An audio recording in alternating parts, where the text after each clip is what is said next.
अच्छा जी, आज हमारी जो क्लास है फोटोशॉप की क्लास नंबर 3 है, सही है। और इसके अंदर हम आज जो सीखेंगे, पहले तो मैं वर्ड स्टार्ट कर लेता हूँ।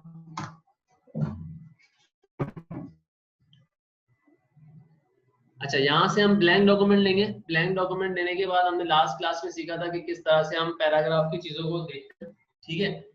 बुलेट स्टाइल वगैरह हो गए, और इसके अलावा हमारे पास नंबरिंग स्टाइल हो गया, इसके अलावा हमारे पास अलाइनमेंट्स हो गई कि भाई लेफ्ट अलाइनमेंट किस तरह से होती है, राइट अलाइनमेंट किस तरह से होती है।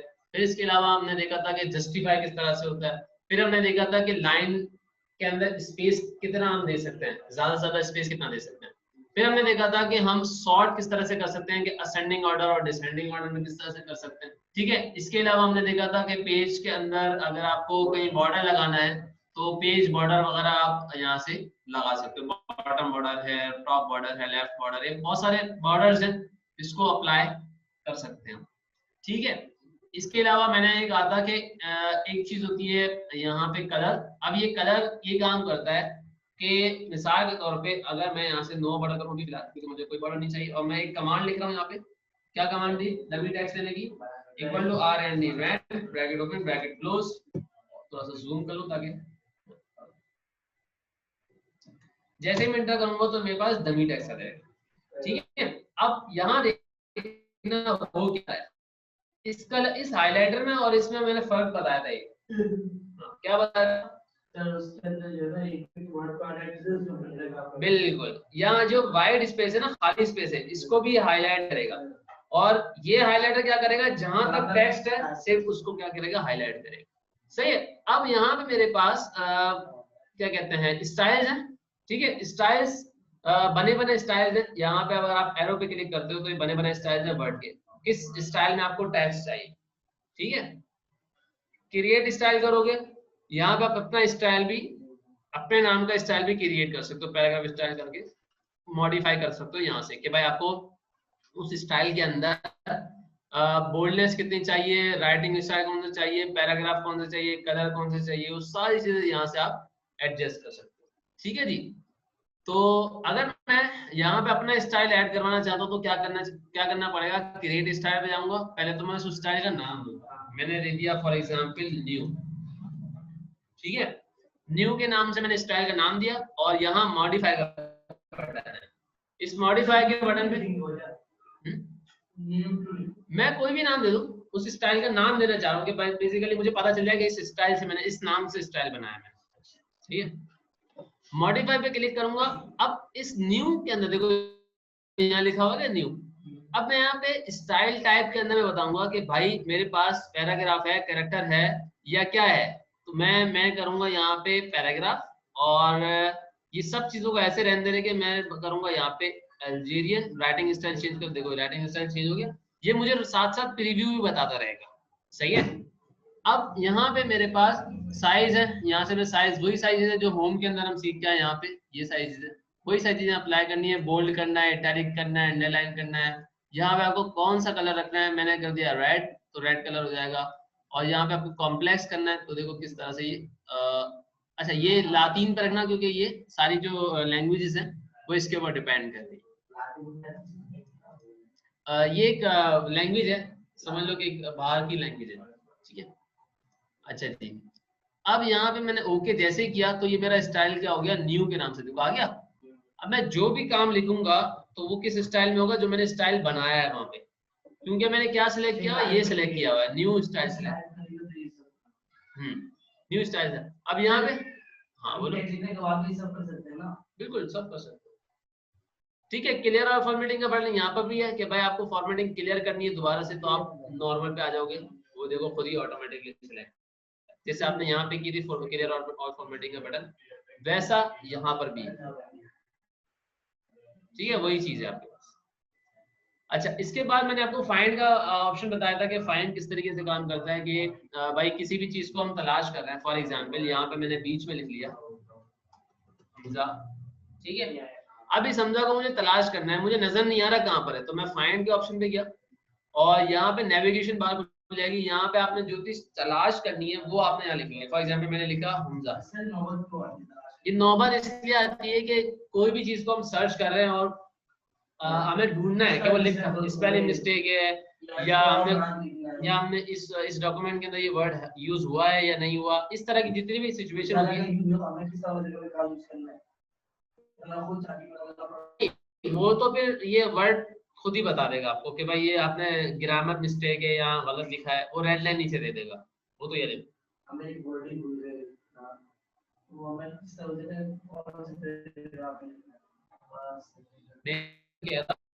लिखना भूल गए हो ना, तो पहले तो उस डॉक्यूमेंट के अंदर सर्च करोगे ना कि आपने लिखा है नहीं लिखा। तो कैसे सर्च करोगे? फाइंड के ऑप्शन में जाके। फिर अगर आप नहीं लिखा, अब लिखना है, हाँ तो अब मैं बता रहा हूँ, अब लिखना है ना तो आप यहाँ जाओगे, रिप्लेस का एक बटन है, ठीक है। रिप्लेस के बटन में क्या कह रहा है?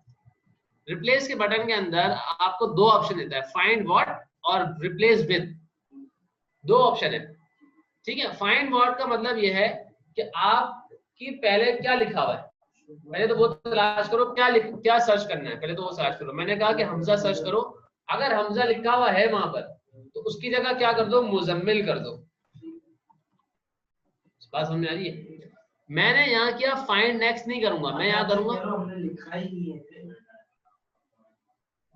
साला हमजा लिखना नहीं है और हमने हमजा लिखना था और कहां लिखना था ये भी नहीं पता, तो फिर क्या फायदा? तुम क्या मतलब कहना चाह रहे हो?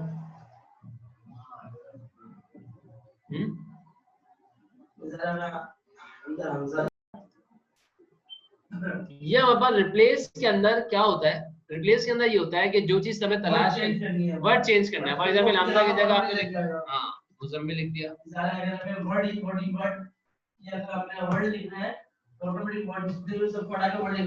बिल्कुल। रिप्लेस ऑल के बटन पे क्लिक करोगे तो देखो ये कह रहा है all done, we made one replacement. मतलब ये बताएगा तभी कि कितनी दफा हमजा लिखा हुआ था उसने कितनी दफा चेंज किया। एक दफा लिखा हुआ था, ओके किया और तो ये देखो यहाँ पे आपको बता भी देगा कि अब मैं सर्च करता हूँ, अब देखो मुझे नजर नहीं आ रहा कहाँ पर है, कहाँ पर है, नजर आ रहा है यार, क्योंकि ये स्पेलिंग मिस्टेक है इस वजह से, ठीक है। देखो उसने हमजा की जगह क्या लिख दिया, मुजम्मिल लिख दिया। बात समझ में आ गई? तो ये रिप्लेस, हाँ बोलो बोलो,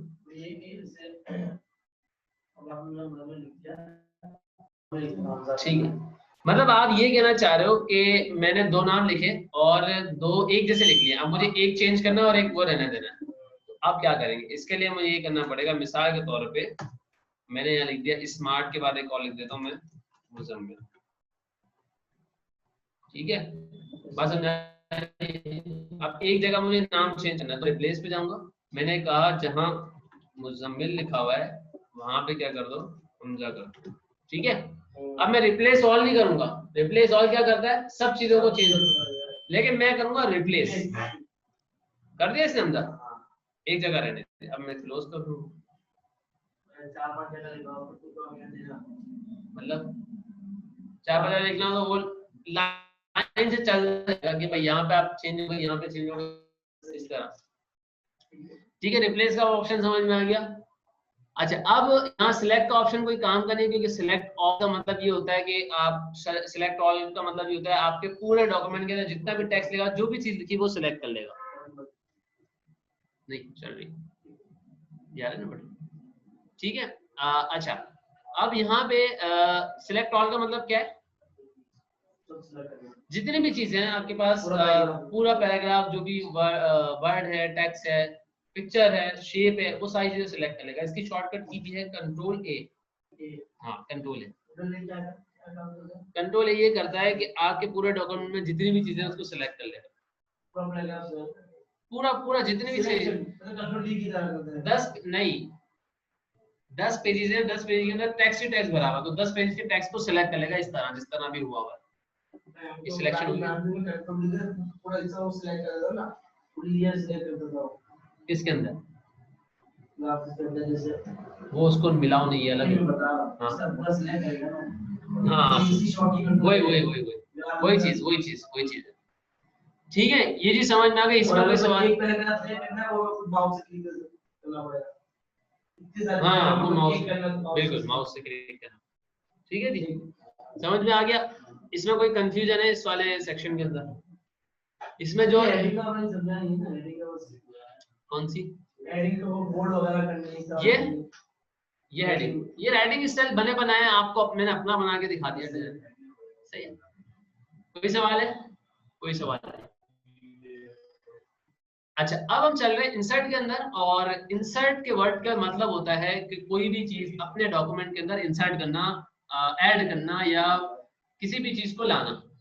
ठीक है, इंसर्ट का मतलब ये होता है। हाँ, वो कोई भी चीज हो सकती है, वो पिक्चर हो सकती है, वो टेबल हो सकती है, हाँ सब वो पिक्चर हो सकती है, वो शेप हो सकता है, वो डिजाइन हो सकता है, वो पेज हो सकता है, वो कोई भी चीज हो सकती है। इंटरनेट के थ्रू भी हम कोई चीज ऐड करवा सकते हैं इसके अंदर। ठीक है, वो पिक्चर की फॉर्म में हो, टेक्स्ट की फॉर्म में हो, किसी भी फॉर्म में हो सकती है। ठीक है, तो इंसर्ट के अंदर हम पहला जो ऑप्शन पढ़ेंगे वो टेबल पढ़ेंगे। ठीक है, टेबल हमारे पास कुछ इस तरीके से होता है। अगर मैं यहाँ पे नेक्स्ट पेज पे जाऊं तो टेबल बेसिकली क्या होता है कि टेबल हमारे पास जो बनता है वो हमारे पास दो चीजों से बनता है। किस किस चीजों से बनता है? हाँ,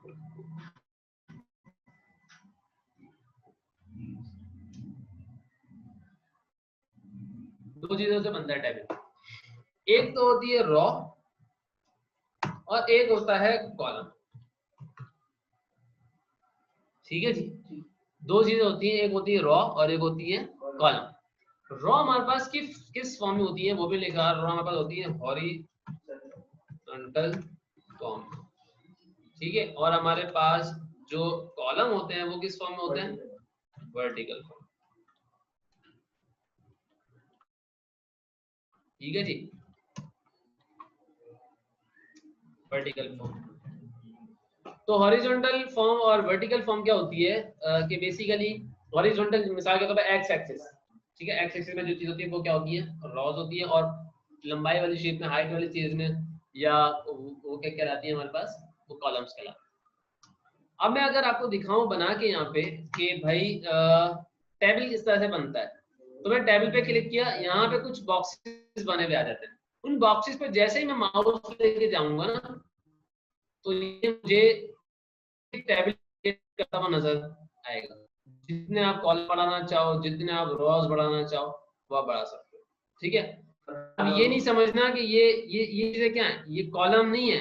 ये कॉलम तो है, लेकिन इसमें कितने कॉलम और कितनी रोज हैं?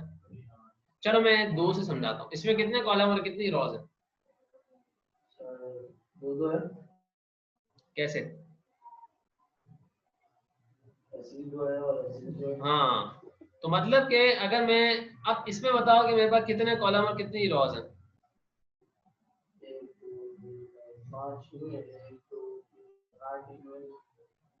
हाँ,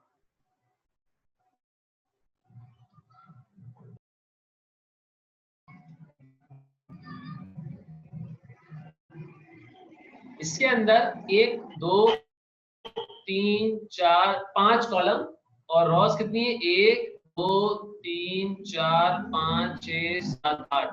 आठ कॉलम और पांच, सॉरी, आठ रोज और पांच कॉलम।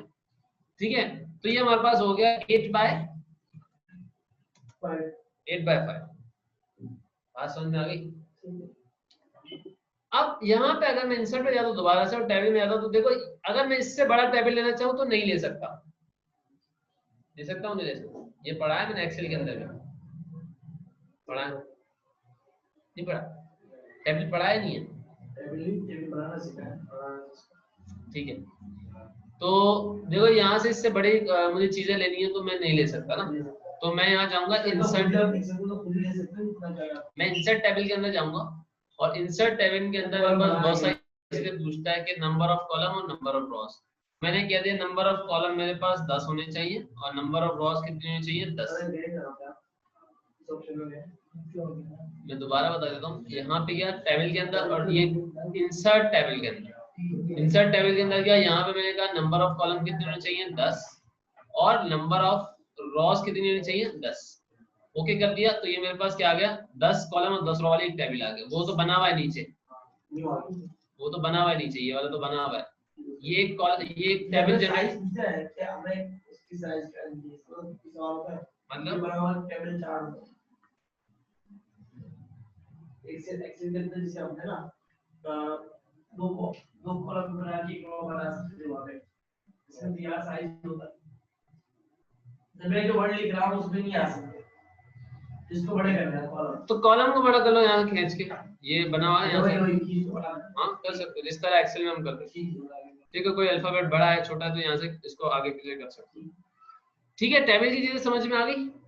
अब यहाँ पे मेरे पास क्या होता है कि मैं इसमें कोई भी चीज लिख रहा हूँ। फॉर एग्जाम्पल मैंने लिख लिया सीरियल नंबर। अब मुझे दूसरे कॉलम में जंप करना है तो मैं क्या करूंगा, टैब का बटन प्रेस करूंगा। ठीक है, टैब बटन प्रेस करूंगा, दूसरे कॉलम में नेम, दूसरे कॉलम में फादर नेम, ये देखो खुद ही एडजस्ट करता है। उसके अंदर ठीक है, मैंने कहा कि भाई एक्सेल में खुद एडजस्ट नहीं होता, करना करना पड़ता है कोर्स। फिर इसके बाद एज, कॉन्टैक्ट, ठीक है, इसके बाद एड्रेस, फिर हमारे पास इसके बाद ग्रेड, ठीक है, पोजीशन, और हमारे पास होता है रैंक। ठीक है, ये सारी चीजें हमारे पास मैंने फिल कर दी। बात समझ में आ गई।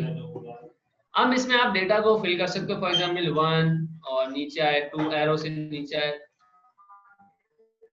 एरो से ऊपर जाओगे और एरो से ही नीचे आओगे। 2 3 4 5 नहीं, फॉर्मूला नहीं लगता है। जी जी बिल्कुल, सारा मैनुअल काम है इसमें। ठीक है, 8 और 9।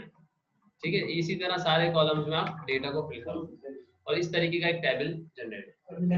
बात समझ में आ गई, टेबल की कहानी समझ में आ गई। अब हम जब आज से फ्राइडे है, इस वजह से हम अपनी क्लास को शॉर्ट कर रहे हैं क्योंकि नमाज वगैरह का टाइम है। तो हम जब नेक्स्ट क्लास में आएंगे तो यहाँ टेबल के अंदर मेरे पास ड्रॉ टेबल, खुद से हाथ से किस तरह से ड्रॉ होता है टेबल, कि हम अपनी मर्जी से कॉलम, और वो किस तरह, किसी में 2 कॉलम चाहिए, किसी में 1 कॉलम चाहिए, किसी रो में 2 कॉलम और चाहिए। मिसाल के तौर पे इस वाले सेल के अंदर मुझे 1 कॉलम और बनाना है तो मैं हाथ से ड्रॉ करूंगा ना, वो फिर मैं इसमें ऑप्शन में बताऊंगा ड्रॉ टेबल, और फिर एक्सेल स्प्रेडशीट के साथ लिंक करके बताऊंगा और क्विक टेबल वगैरह बताऊंगा। ये देख लूंगा कि ये होता है नहीं होता, वैसे अमूमन काम ये होता नहीं है। ठीक है, मैं देख लूंगा इसको। और ड्रॉ टेबल सिखाऊंगा, और हम स्क्रीनशॉट्स वगैरह की चीजों को देखेंगे, पिक्चर्स, और यहाँ पे ग्राफ वगैरह की चीजों को देखेंगे नेक्स्ट क्लास में हम इंसर्ट टेबल को खत्म करके डिजाइन वगैरह की चीजों को देखेंगे, लेआउट वगैरह की चीजों को देखेंगे, इसको फिर वाइंड अप करें। ठीक है, अभी हमारे पास इंसर्ट के सेक्शन के अंदर जो चीजें रहती हैं अगली क्लास में डिस्कस। ठीक है, कोई सवाल है तो पूछो। कोई सवाल नहीं है। ठीक है, तो आज की क्लास हम यही वाइंड अप कर रहे हैं। इंशाल्लाह फिर नेक्स्ट क्लास में हम इंसर्ट की चीजों को देखेंगे।